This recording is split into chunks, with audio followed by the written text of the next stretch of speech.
Hey, Douglas. Two questions. The first one, you've experienced no fans, you've experienced big fights in Bellator. How excited are you to have the fans back for this one on Friday? Yeah, very excited about that. I fought without the crowd last time. It was not too bad, not as bad as I thought, but it's always good when you have people cheering, people making noise. It definitely helps, the fighters with the performance, helps them push harder. So it's good. It's very good to have the fans back for sure. My second question, obviously Yaroslav is on a great run, but maybe not too many people know about him compared to some of the other guys in Bellator. We know what you bring to the table, so how do you personally make sure you stay motivated and you take this guy seriously when other people might want to talk to you about other fighters in the division? Man, it's like you look at the guy's record and you can tell, you got to take this guy serious. I'm the champion. I fight anybody that gives me, and I know, Amosov is a dangerous guy. He's a dangerous opponent. He's been beating everybody. They feed him, and his game. He's ready for this. Even if even though a lot of people don't know about him, I do. I've watched his fights. I watched his come up here in Bellator, and I know how serious of an opponent he is.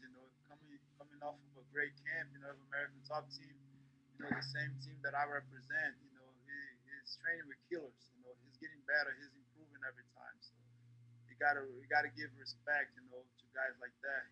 His game. He's not just giving his title shot for nothing. He's earned it, and can't wait, to lock horns with him Friday night. Rodrigo? Oi, Douglas, tudo bem, Douglas? E aí, cara, tranquilo? Tudo bem. Douglas, duas perguntinhas também, seguindo aqui o protocolo. Você como campeão, vai enfrentar agora o Amosov, que é um lutador que está invicto. Você mesmo já falou um pouco sobre ele, inclusive elogiou. Queria saber de você como que é para você lidar com essa ameaça. Você que é um lutador que já enfrentou todos os tipos de adversário durante sua carreira, como é que é lidar com esse em específico? Mas pra mim é a mesma coisa, né? Tipo, mais um cara duro que eu vou lutar, né? Um cara que nunca perdeu, tá vindo um monte de vitória, né? Nunca perdeu. Então é um cara perigoso, né? Um cara que treina num time que é muito forte, né? American Top Team, que é o mesmo time que eu represento. Eu sei que é um cara duro, então eu tenho que estar motivado. Acho que não existe desculpa para um lutador não ter motivação, entendeu? Para mim isso é muito importante, que, pô, sem motivação, o que você está fazendo aqui então? Né? Vai arrumar outro trabalho. Então, motivação eu sempre vou ter. Se eu não tiver mais essa motivação, eu me aposento. Então, eu sei que o cara é um cara perigoso, é um cara duro. Então, eu dei meu melhor nos treinos, fiz tudo que eu pude fazer. Poxa, não vejo a hora de lutar sexta-feira, né? Tem que estar pronto. And Rodrigo, Rodrigo, would you mind asking that question in English for us? What? Sorry? Would you mind also asking that question in English for us? Okay, I can translate. Douglas, and I need you to talk about your next fight with Michael Page. I really want you to know. I want you to talk about your possible next fight with Michael Page, please. English or Portuguese? In English, is that Brazilian media or it's not Brazilian? Say it in English. Okay. Okay. I'm not sure if he's the next in line, for the title shot. I haven't heard anything. I never got offered that fight. But I'm not even thinking about that now. If it's him, it's him. If it's not, because he's still got work to do. He's got to fight the guys that'll get him to the title. But I'm not worried about him, and I'm not thinking about the next guy, because right now I got a big challenge ahead of me. I got to take care of business here first, and then I sit down with Coker, my manager, and we decide who's the next guy. But as of right now, I'm not sure if it's going to be him. Mills? How's it going, Douglas? This is MMA Locker Room here, part of Pub Sports Radio. I got 2 questions for you. All right, so I noticed nowadays they got a little fight bonus in another organization. Does Bellator have anything like that going on? Because you have a lot of fights that you finish that doesn't go to the decision. I wish. I'm going to have to talk to the boss about that. But yeah, Bellator, we don't have bonuses. That's something that we got to discuss with the boss. At least a knockout or submission bonus would be really nice. But so far we don't have it yet. But that's a great question, and I'm going to sit down with him next time I see him. Steve? Hi Douglas, it's Steve at MMA Lowdown. So you fought and beaten many greats of the sport, and while Amosov may be less known than your previous opponents, he does bring a greater threat to you based on his record, and with you being his biggest threat. So I'm just curious to know, during your preparation, have you been able to identify any holes in Amosov's game that can be capitalised on by someone with your abilities?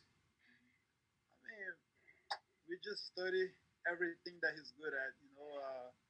I got a great team behind me.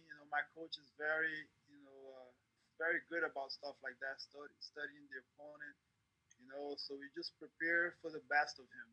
Prepare for the best Amosov ever. For the best grappler, for the best wrestler, best striker. So it's not really too much about what he does. It's just how I'm gonna react to it, how I'm gonna stop whatever he's good at. As far as weakness, we'll find it. We'll find it in the fight. It's not something that we can discuss, before the fight. But I feel confident. I feel ready. It's like I said, he's not known to many people. You know what I mean? But his game. He's here for a reason, and you know what I mean. He definitely deserves the shot. But it's my time. It's my time. I feel confident. Whatever he brings to the table, we'll be sure to stop it and come out, with another victory. Mike?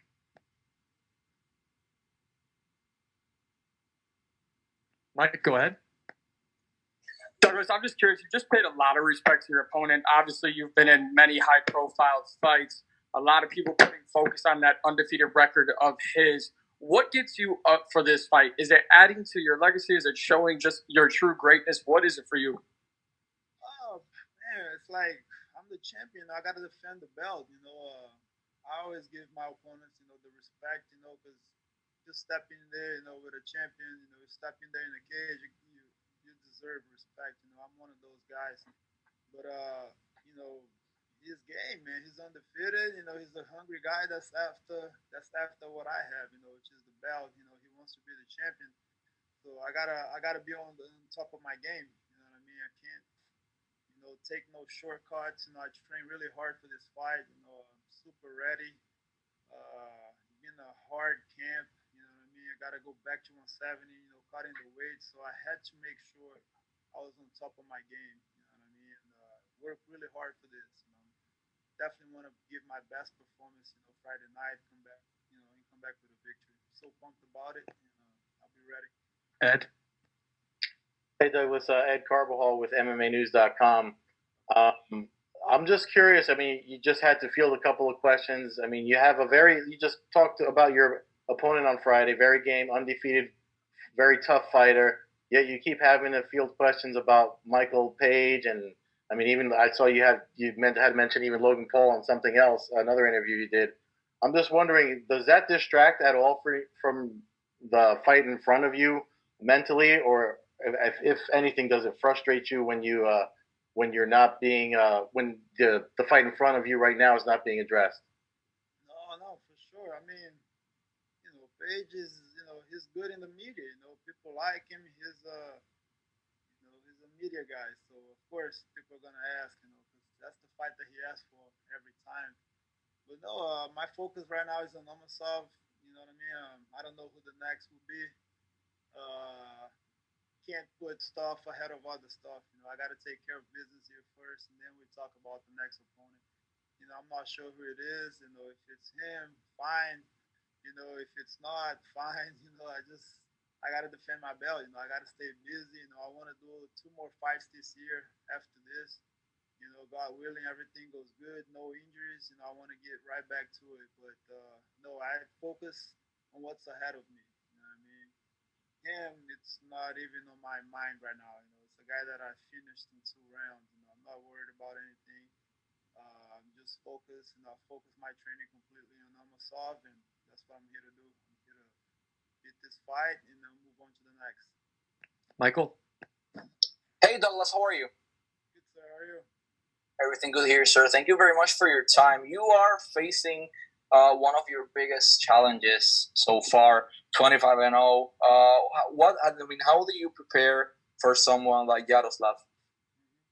He's, you know, I have 40 professional fights now. You know, you know, fought great wrestlers, fought great strikers, great jiu-jitsu guys. So I've been familiar with every with every fighters, you know, over there. And he's just another tough guy, you know what I mean? Nothing new to me. You know, he's good. He's good everywhere. He's a good wrestler, good striker. He's good on the ground. So, you know, just prepare like I do for every fight. You know, of course, every fighter has their strong points, you know, and I got ready, man. I got ready. I took care of my training camp. You know, I focused. You know, I mean, I trained really hard for this, and I feel amazing. I feel good. You know, I feel ready to deliver another spectacular finish. You know, comes Friday night. All right, we'll take a couple more here. Santiago? Hi, Douglas. Greetings from Amsterdam, and thank you for the time. Is your brother already prepping your food for after the weighing? And just in general, how important is it for you to have Diego there with you on fight? I mean, he is always in your corner. Yes, sir. He's always here with me. Yeah, he's a great cook, a really good cook. And I can't wait. I can't wait for tomorrow morning. You know, when I'm in the scale, he's over there, you know, cooking for me, cooking that good food. And he just got here today. You know, he's got his fight coming up next week.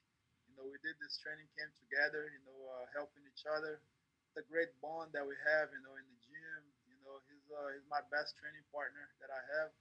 And it's important. It's very important to have family always around you. You know what I mean? We're close, like I said, and it feels good. And I'm gonna get this victory. And Tuesday I fly with him to go to his fight. You know, and he'll get his victory there too. So it's a great month for both of us. You know, we're busy, we're working, and can't wait. You know, can't wait to see what happens. Siraj? Thank you. Nice to talk to you, Douglas. I did want to talk to you, but we just spoke to Paul Daly, and he did mention that he already feels like the welterweight champion, and we're coming up to the 5-year anniversary of your first fight together. So I'm not the kind of guy to, push that narrative looking past your current opponent, but such a legendary duo in Bellator folklore. I just want to know your thoughts on that comment, and, do you see yourself maybe fighting him again in the future? Honestly, I haven't thought about it, but Daly, man, Daly's always game. You know, he's always dangerous. But his last few fights, he's been at 175. He said it before too that he doesn't know if he can make 170 again. It's possible. It's possible for sure. I'm always here. I'm like I said, I'm the champion. I can't run from anybody. We already had this great fight 5 years ago. Wow, it's a long time already. I thought it was sooner than that. But yeah, if it happens, it happens. Of course, he's got my respect, his game, and no idea. If it happens, it happens. If it doesn't, it doesn't. I'm just fighting the next guy. I'm fighting who they put in front of me, and I'll be ready for anybody that steps in there with me. Last one, Andrew. Hey, Douglas. Good afternoon, man. You obviously just are coming off that loss to Gegard Mousasi. Did this teach you anything for this upcoming fight? And did you guys change anything up at camp at all? Not in camp. I think on that fight, man, it was just myself. I just felt like I was just too comfortable being the champion already at 170. I thought moving up wouldn't do anything. If I lost the fight, I'm still the champion at 170. So the main thing, that I take away was just the hunger. I didn't have that hunger going into that fight. And I really needed that, especially against an opponent like Mousasi. I let everybody down. I let myself down. I was disappointed at myself, for not throwing, the performance that I should have. Even though his game, you can't take anything away from Mousasi. He's a killer in there. I respect the guy so much, but I definitely felt like I could have won that fight. I woke up a little too late, third round and on. It was just too late. I pushed the gas too late. You know what I mean? So it was a mistake that, it's my own fault. It's not nobody's fault but myself. And definitely learn from it. I'm hungry again, for this fight, back to 170. Training was super hard. The camp was super hard. So, yeah, I think just being hungry, that's what I missed, on that fight.